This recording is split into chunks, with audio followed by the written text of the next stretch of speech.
Hello, friends. I am going to tell you the right story of Article 370. 370 was first came into 1974 by the government of India, then Indira Gandhi and Sheikh, the father of Sheikh Abdullah.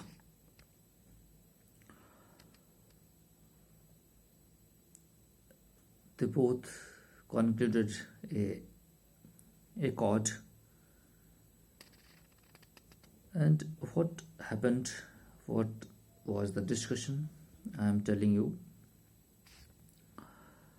The Article 370 clause, there is a clause C, says that this article specifies that except for defense, foreign affairs, finance and communications, matter is specified in the instrument of accession.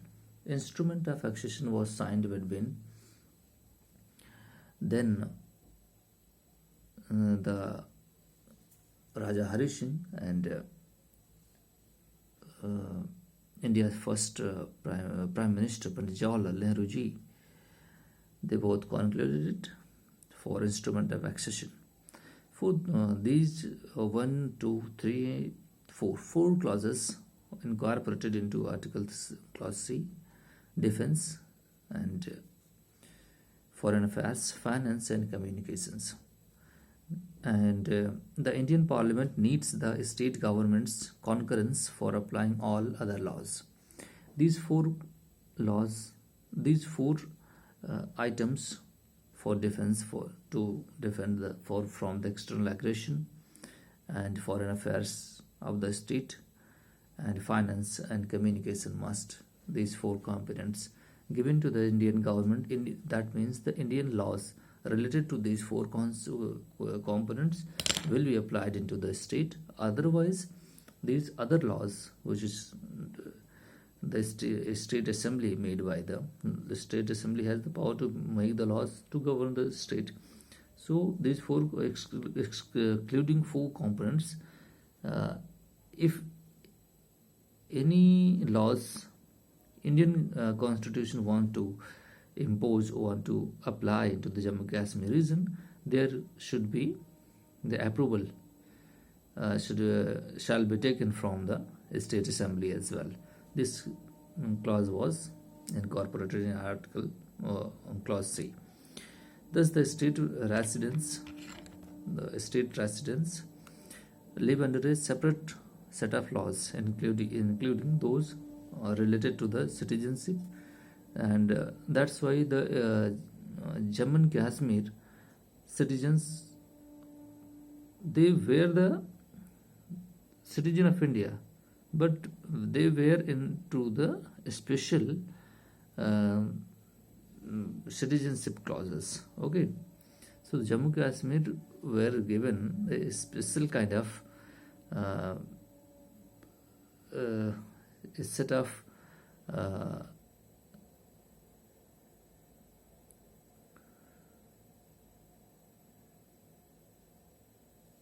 special laws given to them, that you have to handle your citizenship. Citizenship means what is incorporated into the Indian citizenship laws, Article 5 to 11, is different, and the Jammu and Kashmir citizenship was different. There is many things. I have to go to Article 5, 6, 7, up to the 11, but these are the different things. But only point I want to make is there was differences. Marriage, if the girl belongs to Jammu and Kashmir and the boys belongs to other state, if they both get married, their citizenship would be no right to get the properties there. This kind of phenomenon, very divert from Indian constitution, was made. So ownership of the properties and fundamental rights compared to other Indian and the, other Indians for very different. Obvious because of there is 4 components only given to the Indian states and the Indian government. Rest all would be managed by the state assembly, state governments. The government of India, with 1974 Indira Sheikh Accord, committed itself to keeping the relationship between Union and Jammu and Kashmir state into the ambit of this Article 370. The President may, by public notification, declared that this article shall cease to be operative or shall be operative only with such exceptions and modifications from such date as he may notify, provided that the recommendations of the Constituent Assembly of the state shall be necessary. Okay, it would be very necessary.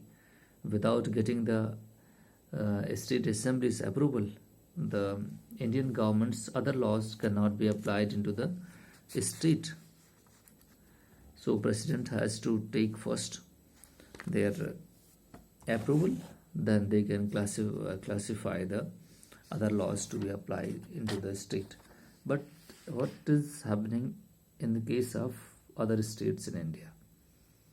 Excluding the northeastern state, which is governed by Schedule 6 and Schedule 5. There is a special status to manage the affairs of SC, ST, Schedule Caste, Schedule Tribes, etc. So their land properties, etc., very difficult things has been incorporated into our constitution. But the relevant topic is that, come to here, the president cannot issue their notification or any extension of the Indian laws are made incorporated into the Indian constitution to the Jammu and Kashmir. They shall have to first take the approval from the state assembly, then they can publish. But what Mr. Modi government did, abrogated the Article 370. By doing it, they dissolved the assembly and took the governor's approval. So this is being scrutinized by the Supreme Court of India, and whatever the result come out, we will see.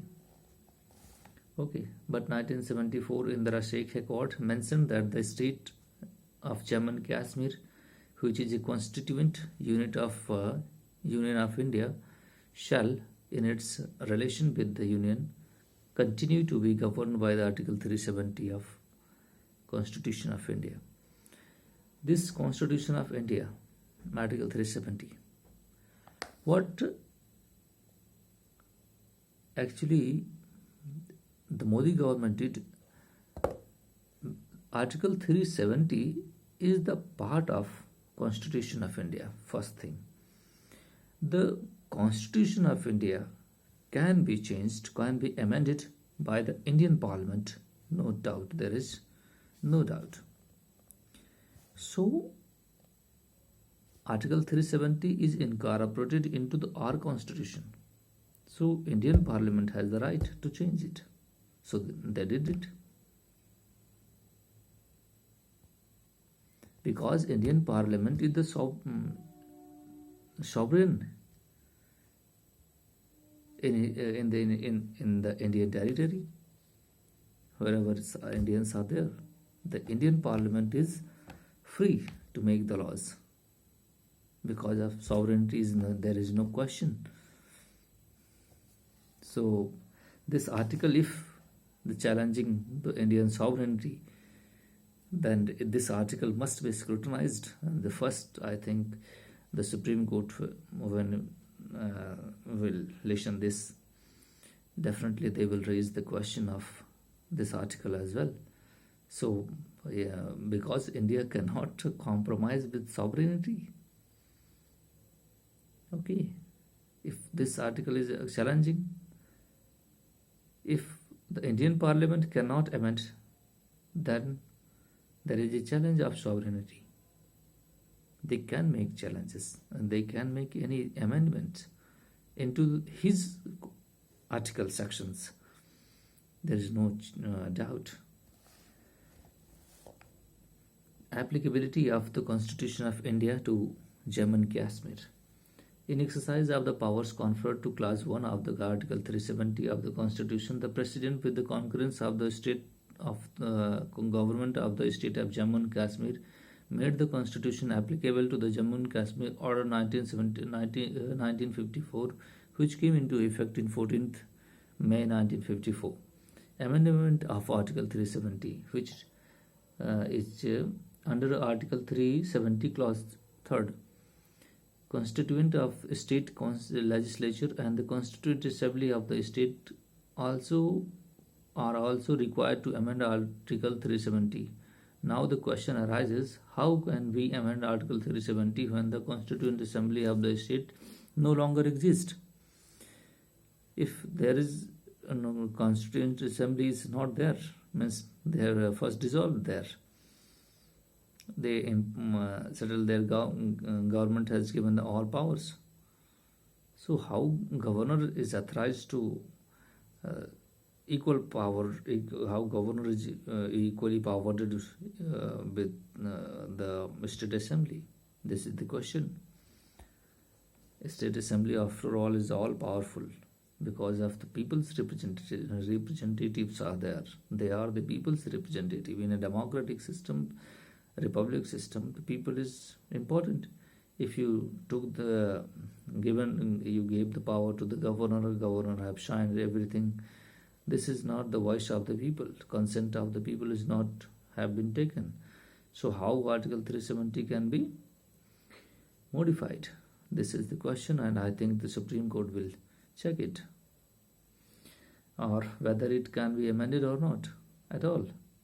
Some jurists say it can be amended by an amendment act under Article 368 of the Constitution, and the amendment extended under Article 1370 Clause 1. But it is still in moot question. Yes, it is a very complicated and very debatable topic. I think the Supreme Court and their lawyer communities, advocates, will judge it rightly. We are waiting eagerly.